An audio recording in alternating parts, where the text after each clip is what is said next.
So, all right, so let's get into the microscope, okay? I don't know if you ever had a lecture like this about how the microscope works. One shouldn't take too long, but I got to introduce you to the different parts of the microscope because that's what they want you to know with these departmental practicals. All right, so let's start talking about the parts of the microscope. Now, most of the microscopes will look something similar to this that you'll see in the cupboards down below or wherever you keep the microscopes. So a few terms on here. First off, they're not heavy, but they're not light, but they are expensive. You know, each one of these is probably around $3,000–4,000. So the best way to do it is put your hand on the base, all right, and then the other hand on the arm, and that should make it so it won't wobble or fall all over. Okay, so that's how you transport it from wherever you're going to take it from to your tabletop. Okay, and vice versa to put it back over there. Now, a few things. Okay. These are what we call binocular because there's two ocular lenses here. Okay? There are some microscopes that just have one, we call those monocular, but the discal, we have binocular. And you could actually move them this way to adjust it because everyone's eyes are different spaces in between where the nose is. Okay? So that's the ocular lenses. These ocular lenses are what we call 10x. We're going to be talking about magnification. How close can you get? So if you actually could take one of these off and look like this and put a penny over there, you're looking at it about 10x, 10 times the magnification of what you're seeing. Most of them are 10x. There are occasionally some that say 15x. Either way, you'll see it someplace written on the ocular lens. Okay? This is also called the eyepiece. Remember how I said to master A&P1, or A&P for that matter, you need to know how to say one structure about 20 different ways. So this is the ocular lens, or it's also known as the eyepiece. Okay? Then you're going to have this place over here called the stage. The stage is where you're going to put your slide on. And when you get closer to it, you're going to see with a little video, you'll be able to see how to put the slide on. There's this little lever. Yeah, there's this little lever that you put the slide in the frame. It kind of looks like this, and you're looking down on the stage. So you have this kind of setup like this.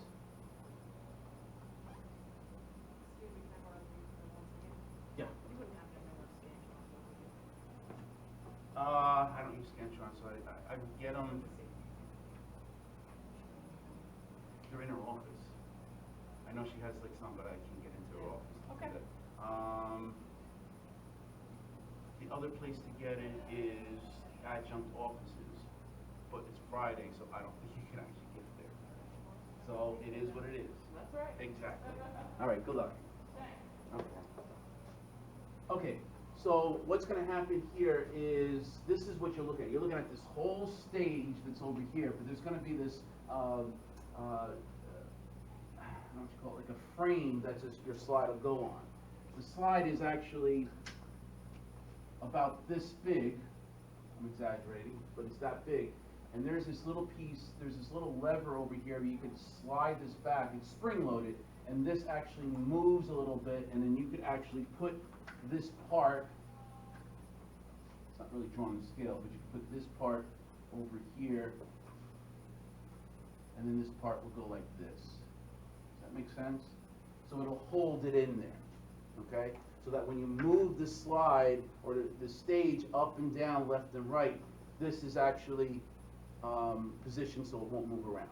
You'll see it. You have to play with it a little bit, but you'll see how it works. It's not too bad. What I'm saying is you don't put it underneath this. You put it in between the two arms, okay? And it's spring-loaded, this little lever thing.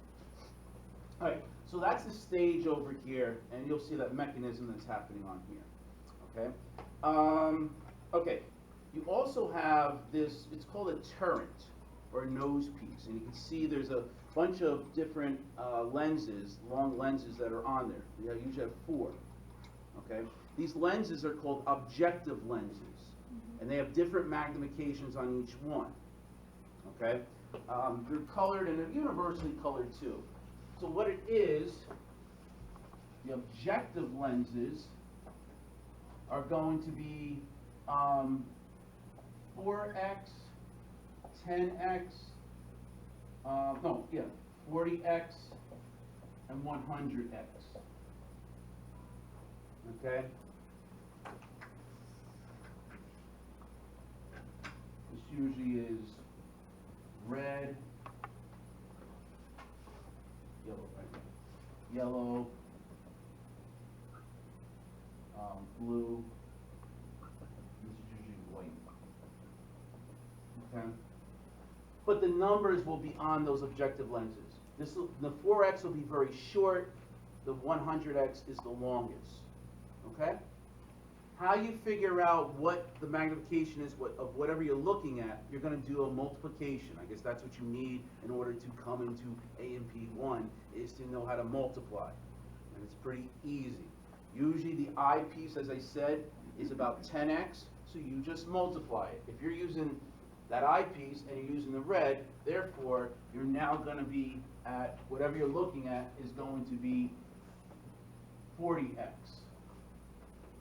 100x, 400x, and 1000x. Does that make sense? It's just a multiplication, all right?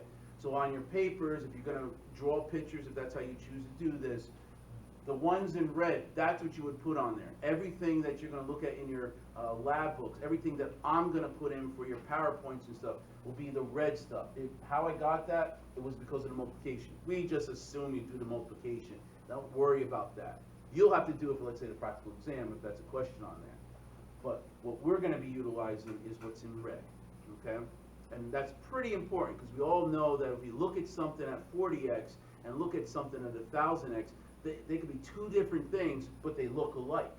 The magnification is crucial for you to understand how close are we looking at, all right? Does that make sense? You can't really see a nucleus at 40x.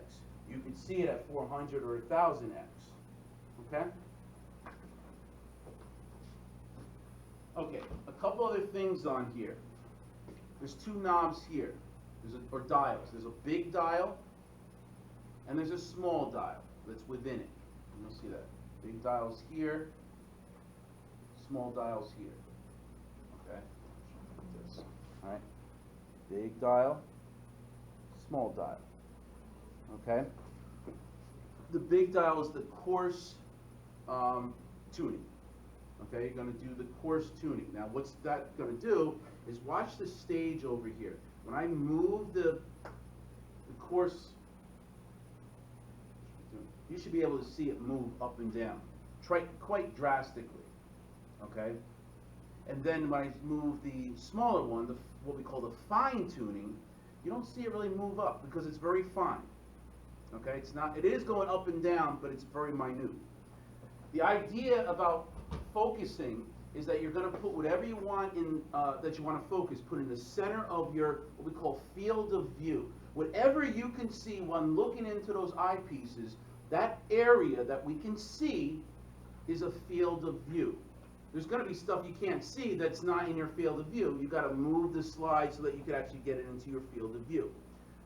So whatever you want to actually get a close-up with and you want to concentrate and focus on, you put in the center of your field of view and then use the coarse focus first, and you do this under low magnification first. So you know what you're looking at. Okay? It's really not low magnification, we call it scanning. That's a scanning lens. That's low magnification, high magnification, we call it oil. Everything I'm explaining is on the next few slides. So you put that in the center of whatever you want to look at, and then you use the coarse focus to focus it. But you know, you do that and it's like it's a little bit still blurry, so you're going to use the fine focus to really just fine tune things to get what you want, okay?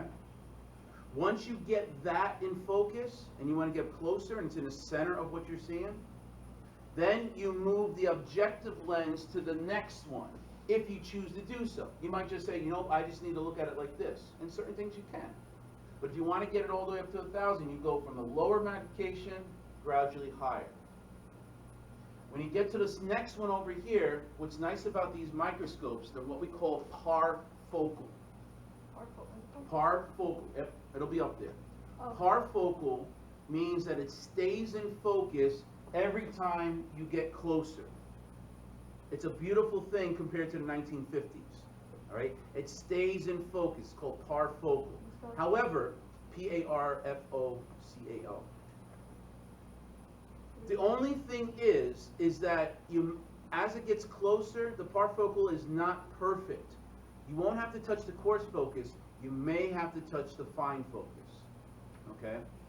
You don't want to touch the coarse focus anymore after this, because like I showed you, that stage goes up and down quite drastically, and these objective lenses are longer and longer. So if you choose to want to change the coarse focus at here, and you don't realize what you're doing, what's happening is that microscope slide is going to get closer to the objective lens in a very quick way, and I'm going to hear crack, right? Because you went right into the lens because it went too fast, okay?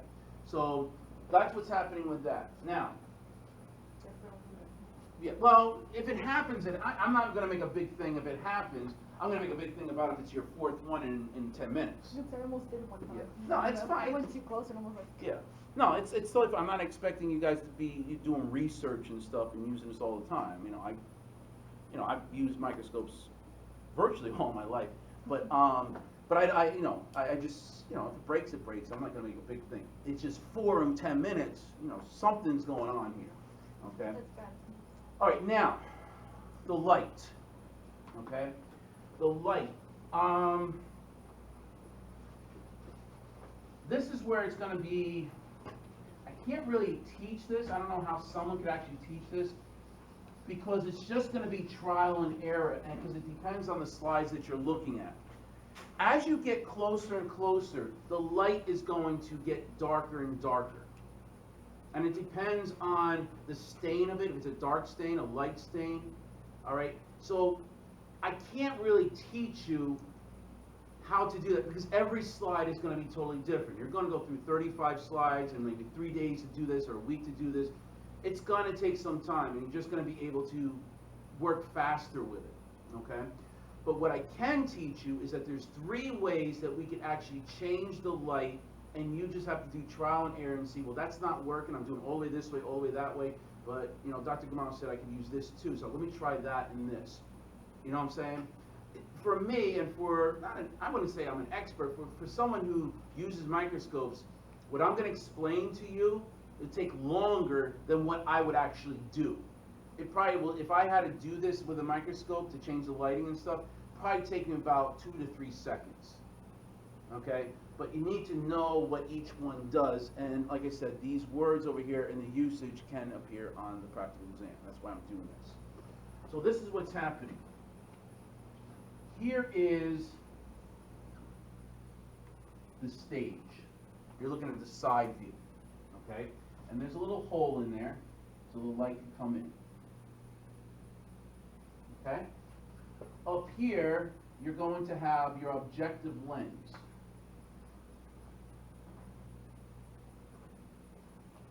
Over here, you will have your microscope slide.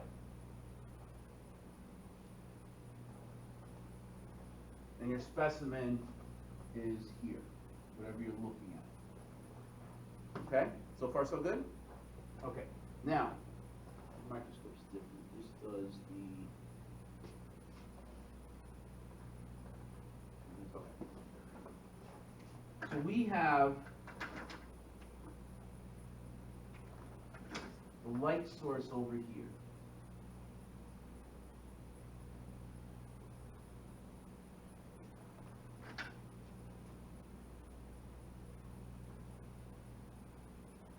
Okay?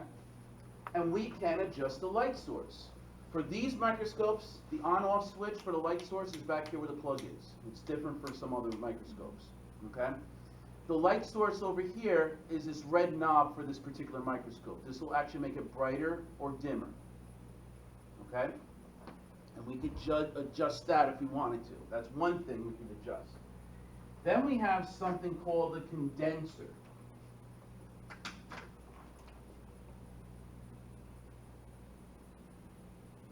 Okay?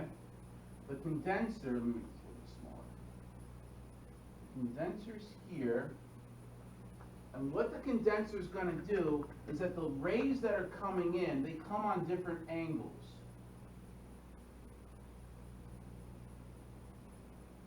And what the condenser is going to do, if this kept on going, it would go this way. What the condenser does is makes the rays go straight, condenses them. Okay? Condenses them that way so that we could have the focus of the light going up instead of going on angles. Okay? You'll learn about photons and all that kind of stuff in physics, but I'm kind of milking it for you guys. Okay? So that's the condenser. And we could actually make it more condensed to light or less because we can actually make this go up and down. Okay? Making it more intense or not. And there's a little knob on the side over here that will do it. Here's the condenser here. You'll see, let me do it this way. There's a knob here on the side. Okay? Small knob.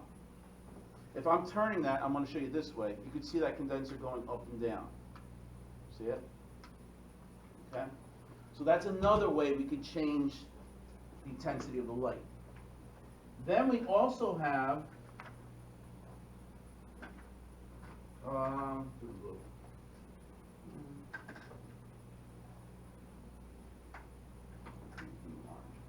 we have another one that's like this, and there's a little lever.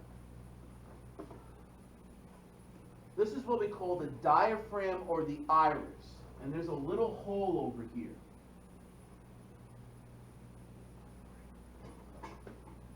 Okay? That iris is very similar to the iris of your eye.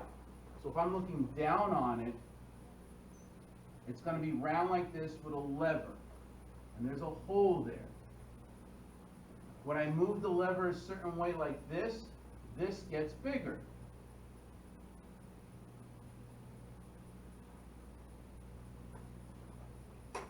When I slide it the other way, it's going to get smaller.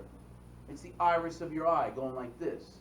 That's going to control how much light is actually going to go up. So we have this thing that's going to go like this. Does that make sense? And those rays will come straight in here.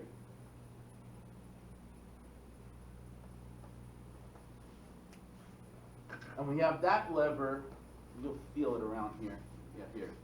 They can slide it. You really can't see it, but it's you'll be able to feel it when you have it in your hand. You can see that.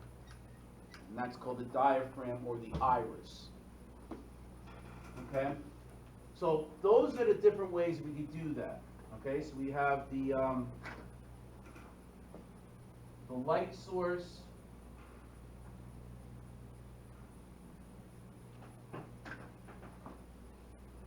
The condenser.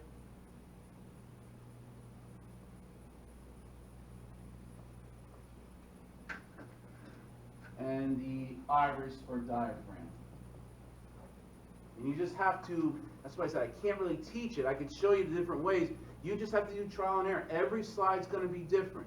Every slide is going to be different also by how close you want to see something. But you now know that there's 3 ways that you could actually play around with this. Okay? Questions on that? Okay. The lens system, just a quick review about this. We have the eyepieces, and in this microscope it's binocular because there's 2 that you can put your eyes on. And you could adjust that.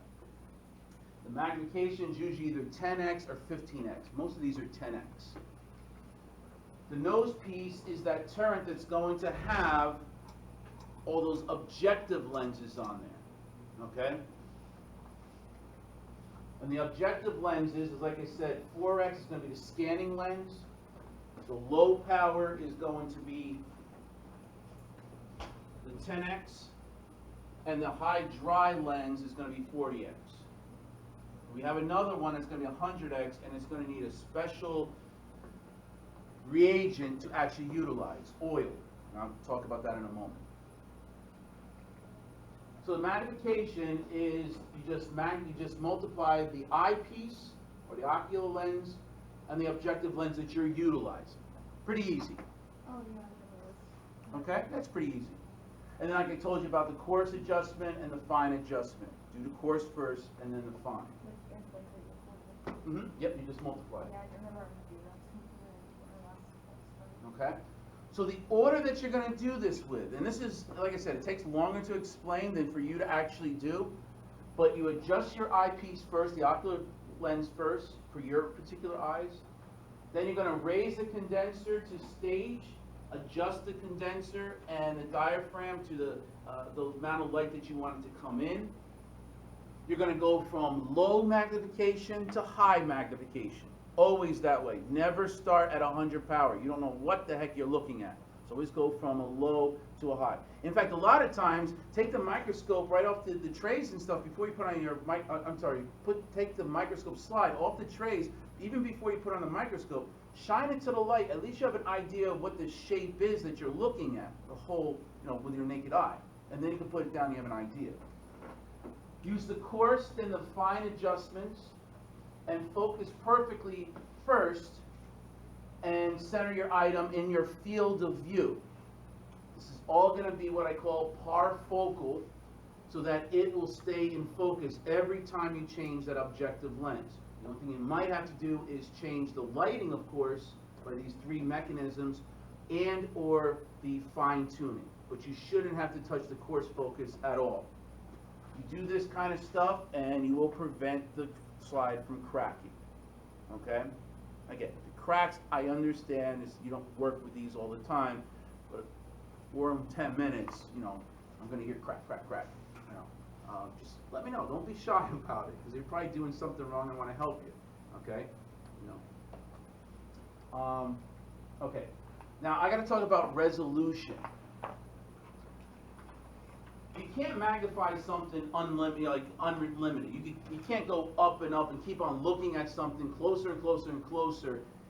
You can't do it. There's some restrictions, and these light microscopes that we have, or sometimes called the compound microscopes, there's some limitation. We can only go up to about 1,000 power. That's about it, and then we need to use bigger microscopes or better lenses, that kind of thing.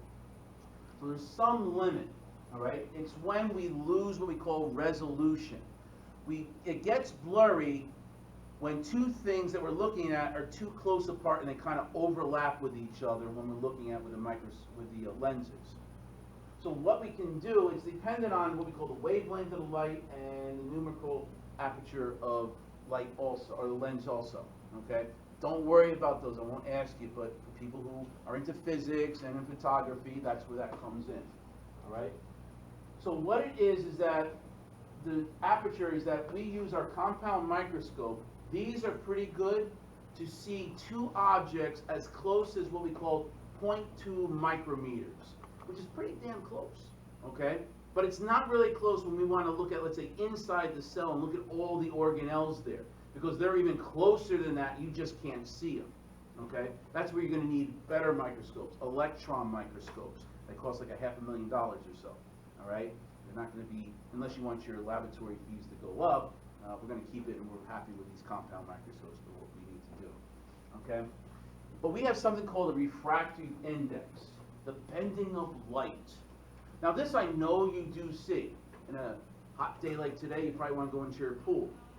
And every medium has what we call a refractive index. If I have a pole that's right here and you're looking at it through the air, it's going to look straight, because the light is going through only one medium, air, that what your field of view is going to be. But if I take that pole and I put it in a pool, now on the outside, if I'm outside, I'm looking at the pole, it looks straight. When I look into the pool, it looks bent, because I'm looking at it through air and then I'm looking at it through water. Does that make sense?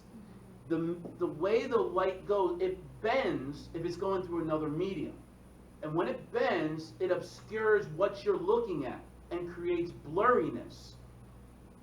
Notice that if I was downstairs with not downstairs, but in the pool, underwater, and someone put the pole in there and I have goggles on, I'm looking at it, it looks straight. But if I'm looking up underneath the water, it bends out there, because now I'm looking through water and then looking at it through air. So every medium has some sort of what we call refractive index, and it changes, okay? So air has a refractive index, glass does, water does, oil does, all mediums do. So look what we have here. Here you have glass, air, glass. Do you see it? And I'm going to go up there and look. So what's going to happen here is that if I want to look at this,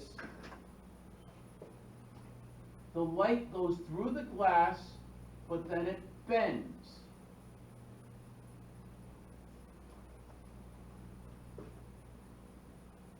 Okay? And when it bends, what you perceive as, it's blurry. We need something in the middle here that has the same refractive index as glass here and glass here. Then we wouldn't have an issue.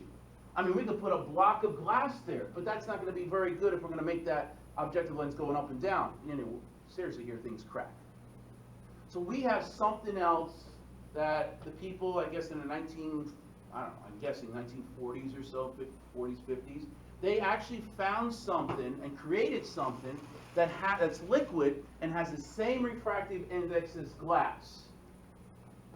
Okay? And that's what we call immersion oil. See, what happens here is that if we put a drop of immersion oil over here and it touches, now I'm making this drop of oil huge just for your viewing pleasure, but it's not this big.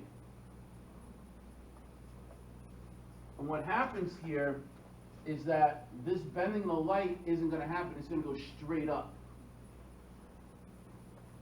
Because this has the same refractive index as this and this. So now it's just going through like a glass, basically. Does that make sense? Okay? It will not make it bend. Right. It'll bend, but it'll go right up there. You see how it is? There's your oil. If we didn't have oil over here, it would bend and it would appear as blurry. But it doesn't really reach the lens, right? Yeah, it does. This is exaggerated for your viewing pleasure. But there's still air in there. Nope. This here and this here is called working distance. It's very close. I mean, it's like just before your two fingers come together. It's very close. So you put a drop of oil there, it's oil, it's not water, it's oil, so it's pretty thick. It's actually going to touch here and here. Okay? It's very close. The objective lens to here and here. Because the only time you're going to use this is on the last objective lens. The oil immersion lens. Do not use it for the first three. Or in the last. Just the last one. If you want to look at it at 1,000 power. Anything before 1,000 power, you want to look at it 400 power, you don't need the oil. It's only for that last one, the white one, the longest one. Okay? And that one gets very close to the slide. But it's not going to touch it. Okay? But it's very, very close. Okay? You'll see when you use it, you'll see it's pretty close. Okay? Questions about this oil? And I got a microscope or a video to show you this little thing. Okay? So oil immersion only used for, like I said, 100 objective lens, which that times the eyepiece is 1,000. Okay? While at 40 objective lens, you put it like you'll see. You got to put it halfway so you can have a working area to put the drop of oil. Oil is this. You know, it has a little nozzle on it. And you just drop it right on it. But you need a working area to put the drop there. Other places have like a little rod that dips in there and you can just drop the oil on there. So. What oil is it? Immersion oil. It's the people who discovered or created this, not discovered, but whoever invented it. People have no social life. I don't know, but it works. It works. It is oil though, so it's gets on your hands. Okay. So you put a drop of it on there, and then put the objective lens. Now, when you're done with it, there's lens paper in your drawers. Okay, wherever there's going to be lens paper. Wipe off that oil. Wipe it off when you're done with the slide. Wipe it off the slide. Wipe it off the objective lens, because if it's left on there, it becomes very crusty after about a week or so, and it is a pain in the neck to remove. So they have to go in with xylene and stuff and try to remove it. So it's easier when it's wet, and you just wipe it off. That's all. Okay. So you rotate the nose piece. I'll show you the video of this thing and you'll see, okay? But don't put the oil on the other lenses, okay? If you do by accident, it's fine, I understand that. But make sure you wipe it off, okay? Otherwise, it's gonna stay blurry for all other students future on, okay? Clean up, unplug, cool down, remove the slide, clean the lens. I got a little video to show you this, okay? Transport, as I explained to you how to use it. The wet mount, basically what you're going to do, we're going to do this on our next lab session together, is we're going to put a drop of blood on there, sheep blood on this, in this case, but any kind of liquid. You're going to put a drop of it on here. So this is your microscope slide, and I'll reiterate this later on. You're going to put a drop of, let's say, blood, okay? A drop of blood over here. And then we have what we call a cover slit, which is about a square piece of glass or plastic, all right, so that it actually spreads it. And what you're going to do, you put this cover slip, you touch it on the end over here, and put it on like a 45-degree angle, and then you just let it drop. And it's going to spread and milk that blood across. You don't need a lot of blood, you just need a little drop, because it'll spread across there.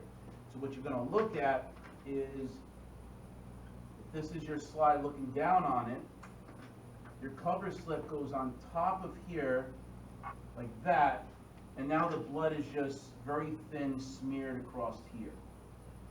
And now you want it very thin so that you can see through it. You don't want the blood too thick, then light can't get through it. You don't know what you're looking at. So you want it really thin, okay? And that's what that is. Yeah, you like this, and you just drop it right on there. But we'll go over that next lab session. Okay, so let me show you the two. Any questions about that? I know it's hard. It's easier when you have the microscope in your hand. Let me show you the two videos.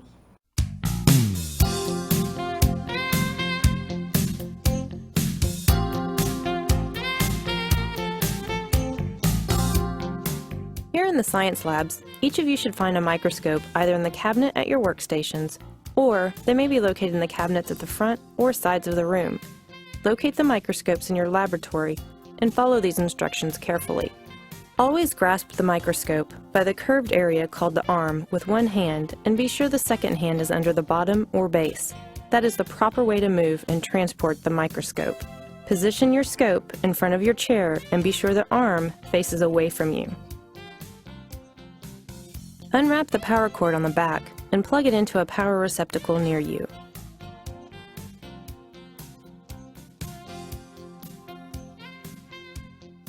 Look at the base area on the left side toward the back. You should find a black wheel that serves as the on-off switch for the light. Turn on your microscope and observe for light. If your microscope has an on-off switch that is a wheel, some light adjustment can be made by rolling the wheel. At the top of the microscope facing you, you should find two eyepieces or oculars. When using the scope, be sure you look into both eyepieces at the same time.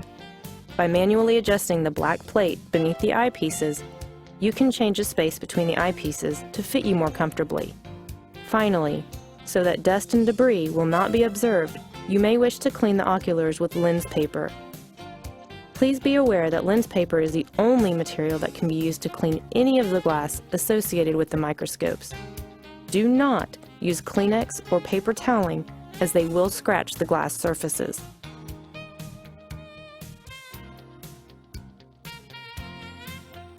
I have found that I like to wipe my slide first, just to be sure no lint or fingerprint grease gets in the way.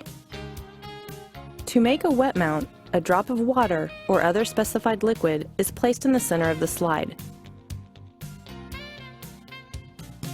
Next, the item to be viewed is added and mixed within the drop. Then the cover slip is positioned at a 45-degree angle near the drop and moved slowly to the edge of the drop, then gently lowered over the drop. I like to look for bubbles, and if present, try to gently tap the cover slip to disperse them.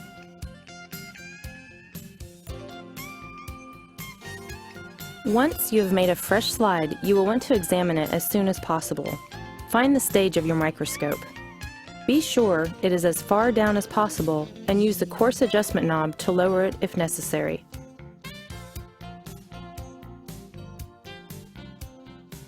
Place your slide with the cover slip up on the stage and secure it to the stage using the stage clips.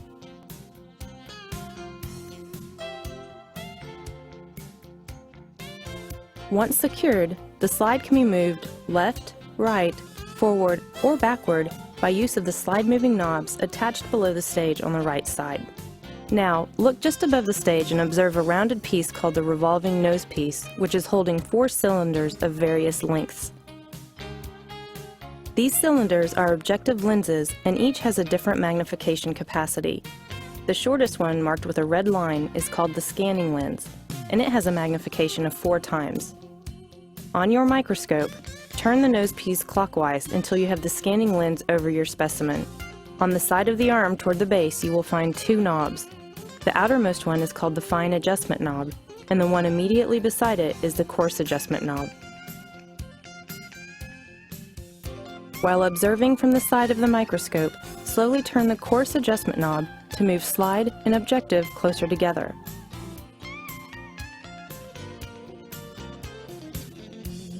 One last thing you may need to do is to increase or decrease the brightness of your field by controlling the amount of light. Light enters a microscope from a light source on the base into an area known as the diaphragm and up to a part called the condenser.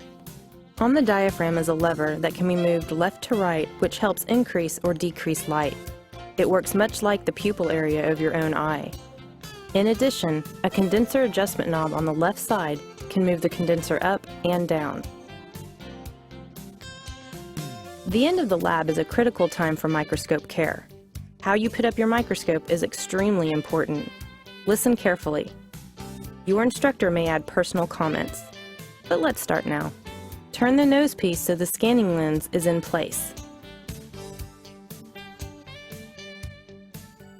Use the coarse adjustment knob to lower the stage as far down as possible. Remove slides from the microscope. If any of your lenses were dirty, clean them carefully with lens paper.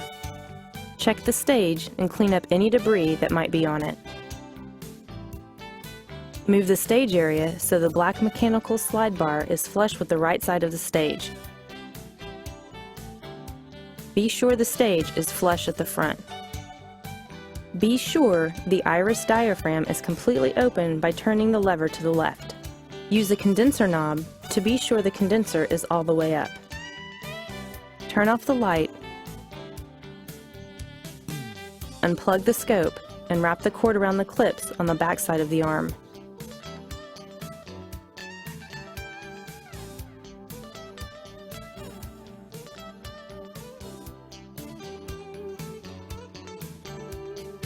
Open the door and slide out the microscope tray if available. Place the scope on the tray or cabinet shelf with the arm facing outward. Slide in and close the door.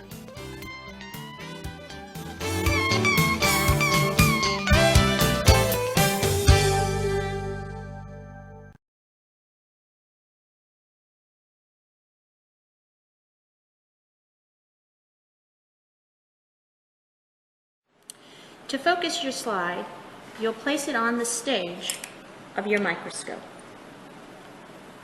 You'll begin with 4x and using your coarse adjustment knob.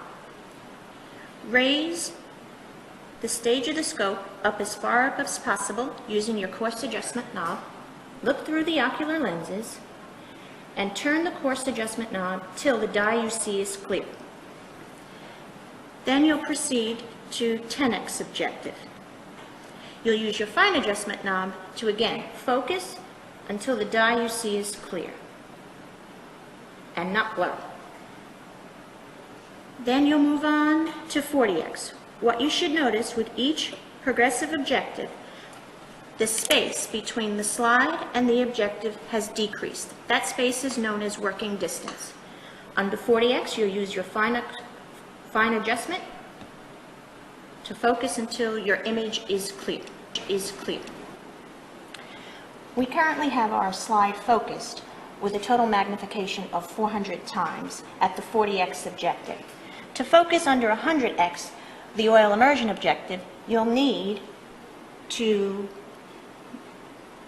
Move the objectives so there's a space where you can place immersion oil. To place a drop of oil on the slide, there should be a space where you've moved the two objectives, and one drop of oil can go into that space. It will look like your slide will break, but since these microscopes are parfocal, they won't.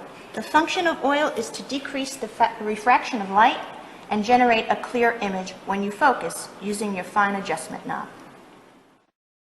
The only thing I do want to just make sure, here's another thing that might appear on the exam, all right, for the letter E. When you look at the letter E, it looks like this, a newspaper clipping, a letter E, okay? But when you look under the microscope, it's not the way, if you put it on your slide like this, it doesn't appear when you, like that, when you look in the ocular lens. Instead, it's reverse and it's flipped. So it's, I have to figure this out. It does, Upside down and backwards? yeah, it does that. Do it right? Yeah. Okay? So when you want to make the slide move to the left,